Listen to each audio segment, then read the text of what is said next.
Hello दोस्तों, आज की वीडियो में बात करेंगे एयू स्मॉल फाइनेंस बैंक की और इसके रिसेंट मर्जर की बात करेंगे और मर्जर में क्या चैलेंजेस हैं उसके बारे में बात करेंगे। सबसे पहले जानते हैं बैंक की जर्नी के बारे में। बैंक की शुरुआत 1996 में जयपुर में हुई थी एज व्हीकल फाइनेंसिंग। 2003 में ये HDFC बैंक का चैनल पार्टनर बन गया था। 2007 में इसने महाराष्ट्र में ऑपरेशन एक्सपेंड किया था। 2008 में मोतीलाल ओसवाल इसका पहला प्राइवेट इक्विटी पार्टनर बन गया था।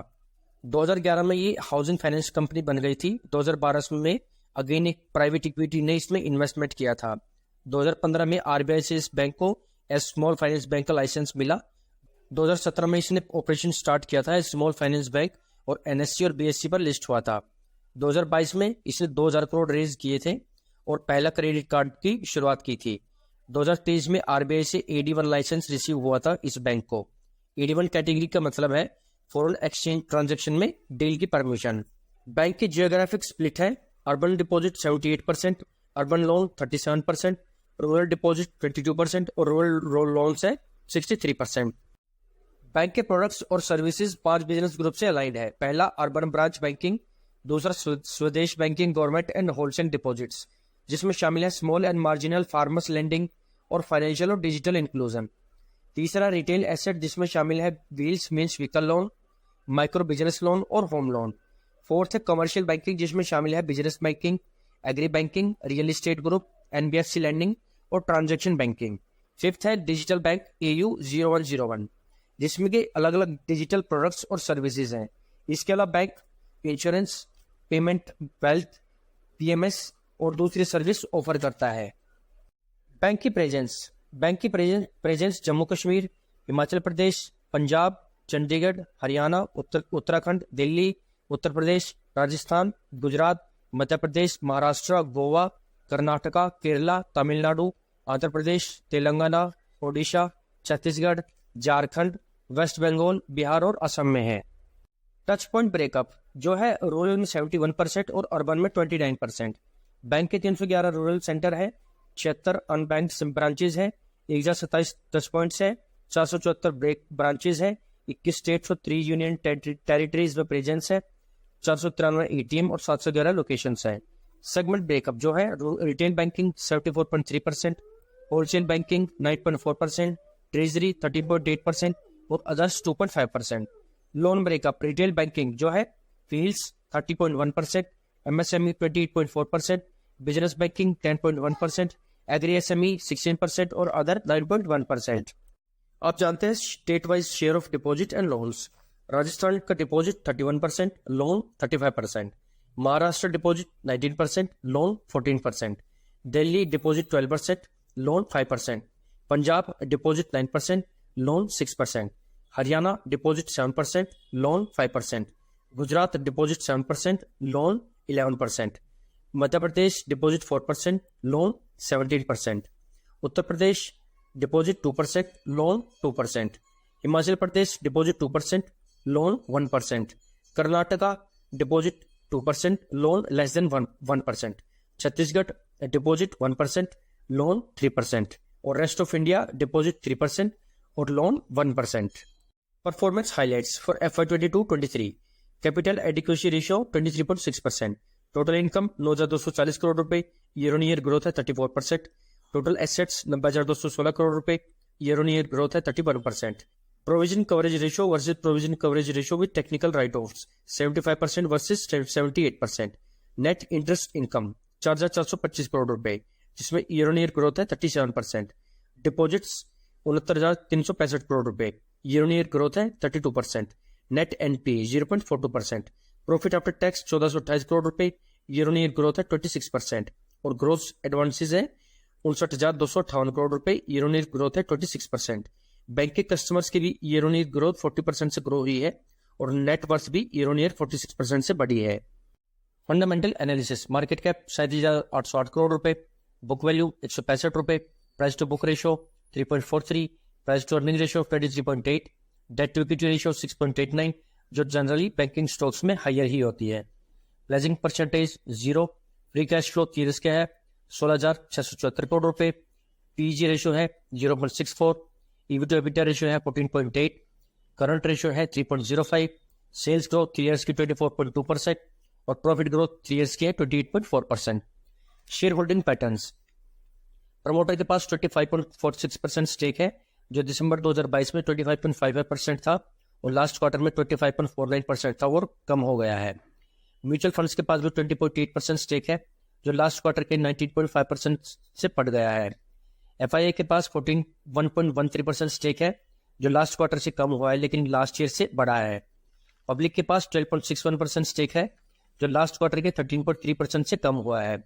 बात करें प्रोमोटर प्लेजिंग की तो फिलहाल प्रोमोटर प्लेजिंग 0 है जो एक पॉजिटिव साइन है। अब जानेंगे कंपनी के फाइनेंशियल्स के बारे में।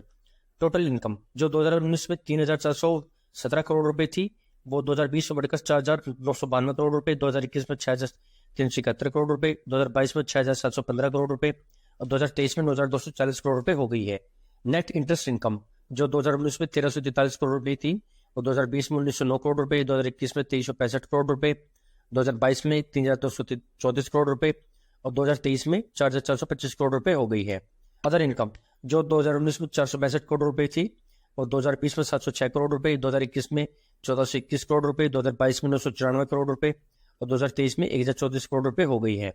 प्रॉफिट आफ्टर टैक्स जो 2019 में 382 करोड़ रुपए थी वो 2020 में 596 करोड़ रुपए, 2022 में 1130 करोड़ रुपए और 2023 में 1,428 करोड़ रुपए हो गई है। रिटर्न ऑन इक्विटी जो 2019 के 14% से बढ़कर 2022 में 16.4% और 2023 में 15.4% हो गई है। रिटर्न ऑन एसेट ROA जो 2019 के 1.5% से बढ़कर 2022 में 1.9% और 2023 में 1.8% हो गई है। नेट इंटरेस्ट मार्जिन जो 2019 में 5.5% थी, 2021 में 5.3%, 2022 में 5.7% और 2023 में 6% हो गई है। कैपिटल एडिक्वेसी रेशियो जो 2019 के 19.3% से बढ़कर 2021 में 23.4%, 2022 में 21% और 2023 में 23.6% हो गई है।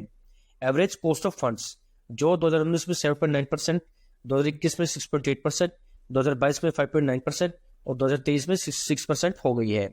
ग्रोस NPA जो 2019 के 2.04% से कम होकर 2022 में 1.99% और 2023 में 1.66% रह गई है। नेट NPA जो 2019 के 1.28% से कम होकर 2022 में 0.5% और 2023 में 0.42% रह गई है। प्रोविजनल कवरेज रेशियो जो 2019 के 37.4% से बढ़कर 2022 और 2023 में 75% हो गया है। इसके अलावा बैंक का बुक वैल्यू पर शेयर 2019 के 54 रुपए से बढ़कर 2023 में 165 रुपए हो गया है और EPS जो 2019 में 6.6 रुपीज था वो बढ़कर 2023 में 21.9 रुपीज हो गई है। Recent development, AU small finance bank ने लास्ट ईयर 29 अक्टूबर 2023 को फिनकेयर बैंक के साथ मर्जर अनाउंस किया था। 27 नवंबर को शेयर होल्डर का अप्रूवल इसके लिए मिल गया था। 23 जनवरी को कंपटीशन कमीशन ऑफ इंडिया से भी इसका अप्रूवल दे दिया था। 4 मार्च को RBI ने भी इसका अप्रूवल दे दिया था जिसकी मर्जर इफेक्टिव डेट है 1 अप्रैल 2024 और इस फाइनेंशियल ईयर में बैंक फुल इंटीग्रेशन में आ जाएगा with new logo, new talent और न्यू इनिशिएटिव।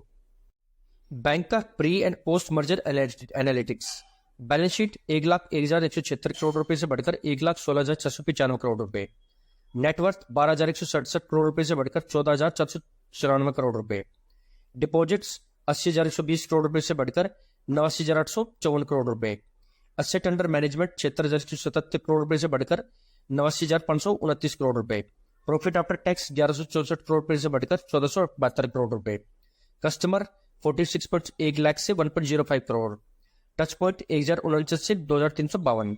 इसके अलावा बैंक के पास 15,000 एम्प्लॉइज बेस्ड हो जाएगा और यू स्मॉल फाइनेंस के बैंक के पास साउथ में एक्सपेंड करने का भी एक्सेस मिल जाएगा।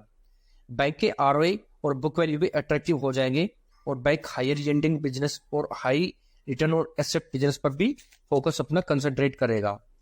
मर्जर के बाद बैंक की प्रेजेंस 9 स्टेट्स में ग्रेटर देन 100 टच पॉइंट से हो जाएगी और 4 स्टेट्स में 50 to 100 टच पॉइंट से हो जाएगी। डिपॉजिट ब्रांचेज 692 हो जाएगी और एसेट सेंटर 1001 हो जाएंगे। मर्जर के बाद बैंक की प्रेजेंस साउथ में भी हो जाएगी जो बैंक को नेक्स्ट 3 ईयर में एक्सपेंशन में हेल्प करेगी। आप जानेंगे बैंक मर्जर के एक्सपेक्टेड चैलेंजेस के बारे में। Integration challenges, merger alignment process में डिस्ट्रप्शन से बैंक कस्टमर डिससेटिस्फैक्शन और शॉर्ट टर्म परफॉर्मेंस इंपैक्ट हो सकती है। कल्चरल मिस अलाइनमेंट, फिनकेयर के साथ मर्जर में ऑर्गेनाइजेशनल कल्चर के डिफरेंशिएशन से एयू बैंक को रजिस्टर मिल सकती है, जो इसके लिए नेगेटिव हो सकता है। Financial implication, merger cost involvement से एयू बैंक की फाइनेंशियल हेल्थ शॉर्ट टर्म में इम्पैक्ट होने से इन्वेस्टर कॉन्फिडेंस भी इम्पैक्ट हो सकता है। स्ट्रेटेजिक फिट, स्ट्रेटेजिक अलाइनमेंट में किसी भी तरह की लैकिंग से मर्जर आउटकम इम्पैक्ट हो सकता है, जो एयू स्मॉल फाइनेंस बैंक के मर्जर के लिए एक नेगेटिव हो सकता है। कॉम्पिटिटिव लैंडस्केप, मर्जर के बाद किसी भी तरह की प्रॉब्लम आने से इन्वेस्टर्स और कस्टमर लूज होने का खतरा बढ़ने से बैंक के कॉम्पिटिटर इससे बेनिफिट ले सकते हैं, जो एयू स्मॉल फाइनेंस बैंक के लिए रिस्क हो सकता है। Execution risk, merger execution planning में फेलियर या डिले से एयू बैंक के रेपुटेशन और शेयर होल्डर वैल्यू के इरोड होने का रिस्क है।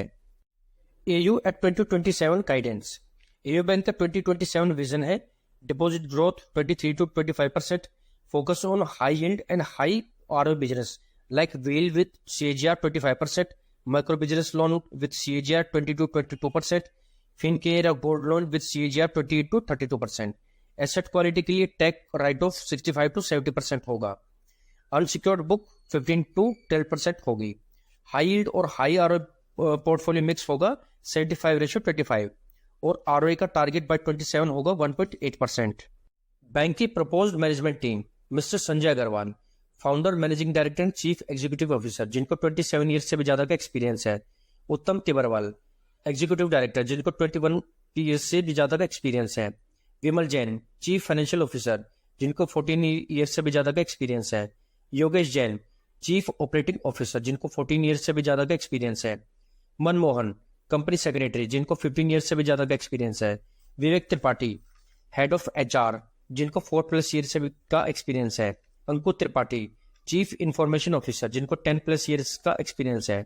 इसके अलावा कई दूसरे वेल एक्सपीरियंस पर्सन बैंक के ऑपरेशंस के साथ जुड़े हुए हैं और जो बैंक को ग्रो करने में हेल्प कर रहे हैं। बैंक के बोर्ड ऑफ डायरेक्टर का एवरेज एक्सपीरियंस 36 ईयर है और एवरेज बोर्ड ऑफ डायरेक्टर का टेन्योर है 3 ईयर्स। इसके अलावा एयू स्मॉल फाइनेंस बैंक का नेक्स्ट 5 ईयर में प्लान है यूनिवर्सल बैंक बनने का। तो ये था analysis on AU small finance bank. ये वीडियो सिर्फ एजुकेशन पर्पज के लिए है, कोई बाय या सेल रिकमेंडेशन नहीं है। कोई भी इन्वेस्टमेंट डिसीजन ले अपना सोच समझ कर ले। उम्मीद है आपको ये छोटा सा एनालिसिस अच्छा लगा होगा। अगर आपको वीडियो इन्फॉर्मेटिव लगी हो तो प्लीज चैनल को सब्सक्राइब करना, वीडियो को लाइक, शेयर और कमेंट करना। तो मिलते हैं नेक्स्ट वीडियो में, तब तक के लिए थैंक्स फॉर वॉचिंग।